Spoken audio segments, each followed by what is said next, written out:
stigma and help our brothers and sisters who are already living with HIV now, for all of them to get on treatment. It will be a good story, because the good story is that nobody will still, there will be no more HIV transmission any further. And speaking of funding, you said that we are lacking in funding to a degree. And I understand that countries like the United States have invested over $3 billion in the HIV response through PREFA in Uganda from 2004 to date. Now, with the new US stance to hold further funding for Uganda, some of Uganda's projects because of the anti-homosexuality bill, how does that look on the HIV? How does that affect the HIV response? Now, that is a difficult question. It's difficult in the sense that it has political implications. Okay. But I must allay the anxiety of the public. The US government is our major supporter of our HIV treatment program. Yes.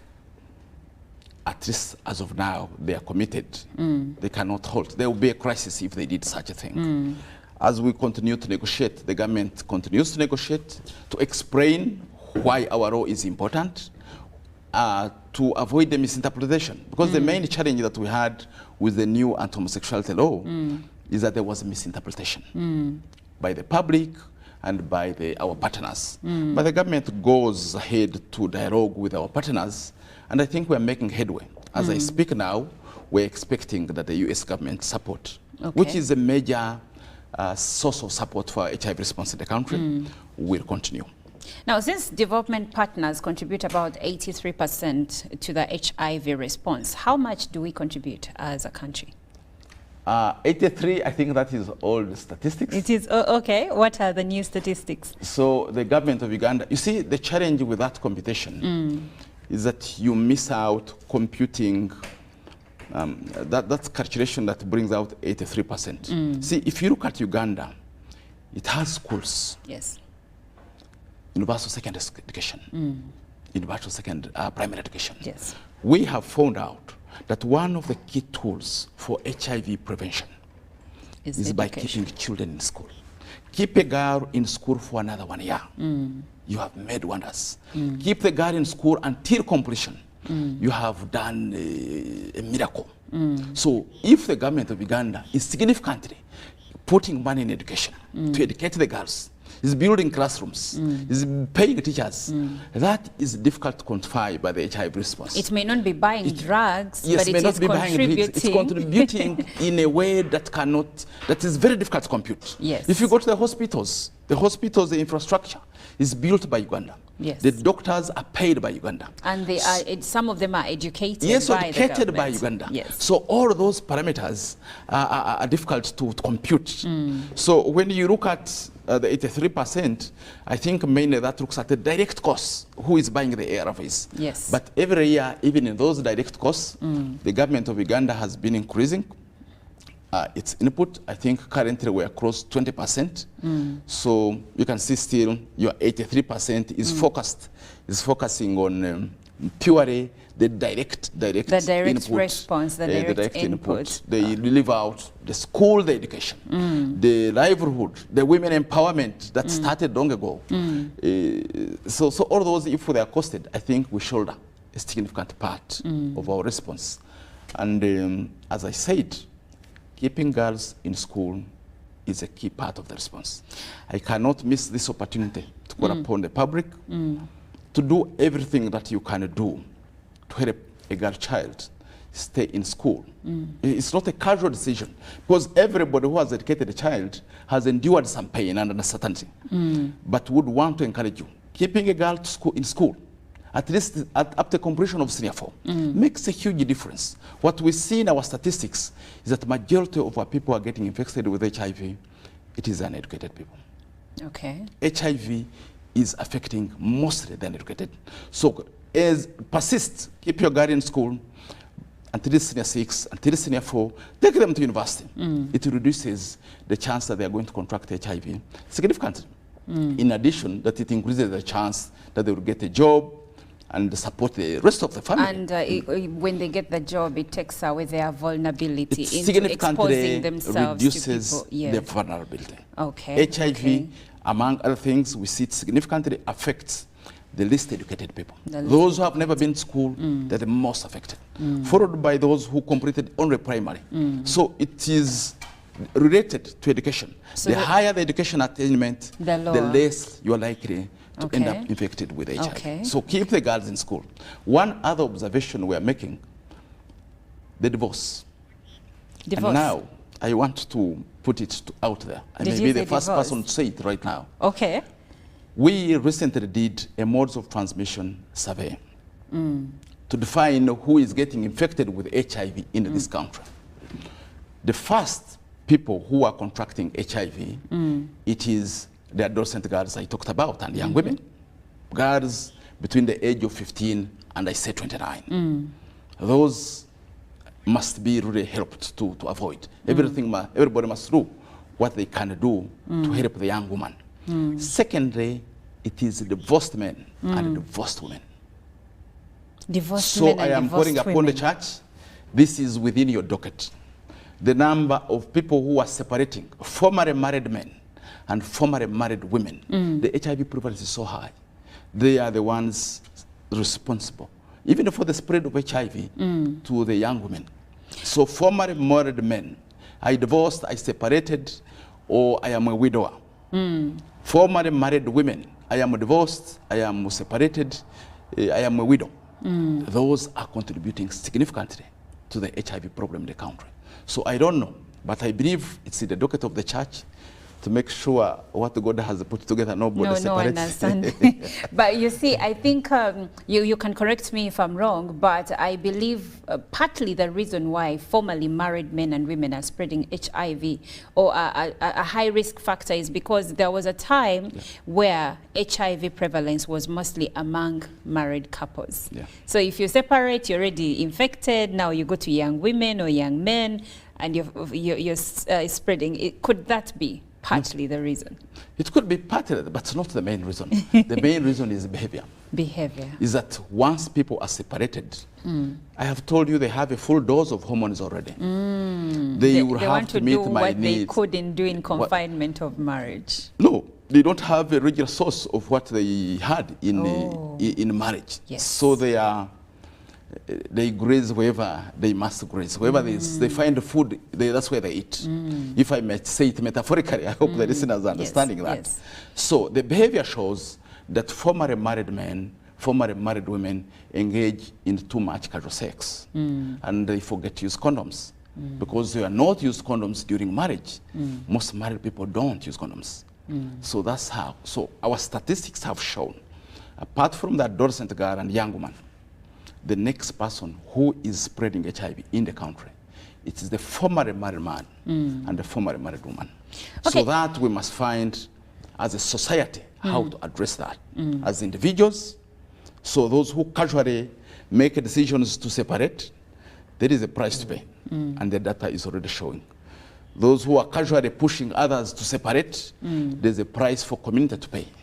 So call upon our stakeholders. I am putting it to the religious leaders, but indeed it's for all of us as individuals, as community. Collective responsibility. There is a consequence for casual separation when it comes to HIV. Okay, we have just a few minutes left, but I would like for us to have a look into the new ways, the new treatment methods that we have. There is something I've heard about PEP, post-exposure prophylaxis.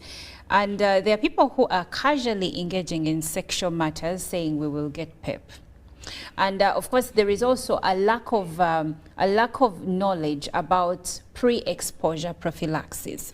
I'd like for you to talk about those two and under what, or which people are liable to get this treatment, because some people may be under the view that anyone can freely get it. Yeah, you ask good questions. Now, PEP, which is post-exposure prophylaxis. After you've been bitten by a snake, if I must speak metaphorically, after you've been accidentally exposed, you can come to the hospital within 72 hours, within 3 days. We shall give you treatment that will reduce the risk that you may contract HIV. So who is the beneficiary? We usually give it to doctors who, during operation on patients who have HIV, injure themselves accidentally with the needles. But we prioritize it also for girls. This society has not yet ended evil. A significant proportion of girls in this country and women continue to be raped. So of all the challenges that you have after being raped, would not want that person who has been faced with such a catastrophe to contract HIV. This medication is available, that every girl who has been assaulted, you must come to the hospital within 3 days. We shall give you medication. At least, even if the psychological trauma, we can deal with it later. But the need to prevent HIV is immediate. So this PEP, post-exposure prophylaxis, is earmarked for all people who have been accidentally exposed, especially girls who have been sexually violated, doctors who have injured themselves in hospital. But I emphasize, we are saying a significant number of young women are infected with HIV now. Partly it's because a significant number of girls are being sexually violated. They visit their uncle who doesn't think he is their uncle, and they end up abusing the trust and raping these girls. We know. So if that happens to a young woman, we would want everybody in society to find a way of helping this young woman to access these drugs that are there in all HIV treatment centers to make sure no girl contracts HIV out of violence. Now, as we a few other people. Okay. So there is PrEP. PrEP means you are considered at high risk. So we have studied our community. There are parts of our population where I would tell you that it's a matter of time. This person will get HIV. If I had money enough, I would mobilize all of them in a meeting and I tell them. We know them, who they are. So those people at high risk of contracting HIV because of their behavior, we would recommend that they get pre-exposure. Before you are infected, you come, we start you on HIV treatment. Very highly effective. Currently, we have it in the form of a pill, but we are in the process of bringing it in the form of injection, which will be a one injection every 2 months. So for the other ones who don't like swallowing the pill every day, I think 6 months, six injections in a year would be so helpful, and we believe it will bring significant support our response, especially for women. We notice that most of the HIV treatment prevention programs we have are favorable for men. A woman is at the hands of the man being responsible. But now with this injectable, we believe women, young women especially, who are really exposed, maybe because their husbands are promiscuous or because of the way they live, they should be able to sneak in without anybody calling them promiscuous, judging them, and get this injectable. And we are just one step away, getting approval from the National Drug Authority, but we are all set to implement that injectable PrEP. Okay, now as we wind up in a minute, can we please tell us about the symposium that is happening starting tomorrow?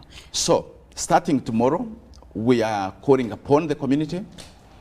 There is a commitment to end AIDS by 2030. The information for us to share with you on how to end AIDS by 2030 is so much. But what we have done, we have mobilized our scientists. The best science, you would want to ask questions. Even me, I will be there. We would want the community, it is a community event. It is open to the public. Come and meet the scientists. Come and ask one-on-one questions. Because we are going to be displaying all the things we have always told you that we have. Is it PEP? Is it PrEP? Is it injection PrEP? Is it ARV? All those. HIV testing? Is it gene therapy? All those will be on display. We want the community, even those who can't speak English, to come for the symposium, for you to interact with the scientists, to get educated, to know what we have, so that you know of all the tools we have, what would work for you, and be educated. So we'll have it for 3 days, starting tomorrow. It's open to the public at the former KCCA grounds in Rugogo. Yes. So I would want to invite you. And there will be also Fire Retire Memorial. So we shall have a concert with music inspired by the late Fire Bongore Retire, still educating people. So you can come, you'll be entertained, but at the same time, you will learn, you will not be left behind in our journey to end AIDS by 2030. Well, that is Dr. Daniel Byamukama from the Uganda AIDS Commission. He heads the HIV response in the country. And we don't have time, so that's where we are going to end our conversation. But you can hear more and more about this at the KCCA ground starting tomorrow, because there is going to be a symposium. There is going to be a symposium by the Uganda AIDS Commission to speak matters HIV/AIDS. So for any questions, any queries, anything that you'd like to know more about the HIV/AIDS scourge and the goal to end HIV